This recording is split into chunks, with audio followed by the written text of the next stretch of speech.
Kat mana bang? Dalam. Dalam ni? Masuk. Yang ada batik-batik tu. Oh ni Wan. Sini, kecil je. Kecil.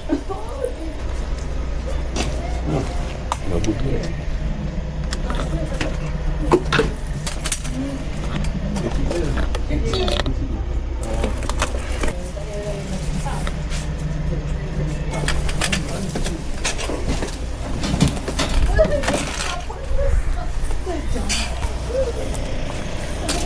Oh.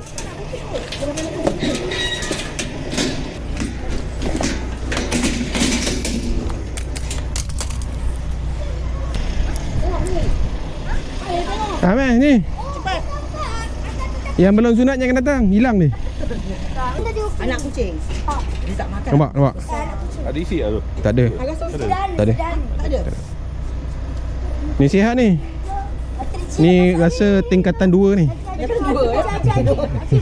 Bagi Ha? jilat kasut Acik, nanti kasut Acik. Mana? Kutu lah. Wah, tolong. Ada kutu mata. Tengok kat mata dia ada kutu. Dia buat panggang. Ha. Panggang barbecue. Korang bukan tahu beza pun ular dengan daging. Tahu beza tak? Daging ular dengan daging lembu. Nanti kita ada buat fun run nanti. Bomba. Fun ride. Fun run kat perjalanan utama. Perjalanan utama. 16 September Indonesia. Berapa bang? Baju ni 50, 60. Paling murah 40. Dapat baju, medal, dapat bib dengan dengan bib tu nanti jadi cabar utama tu lah. Website Facebook kita orang ah. 5 km, 7 km. Tahun lepas budak-budak special diorang tolak atas stroller. Tapi mak bapak dia tolak lah, dia join.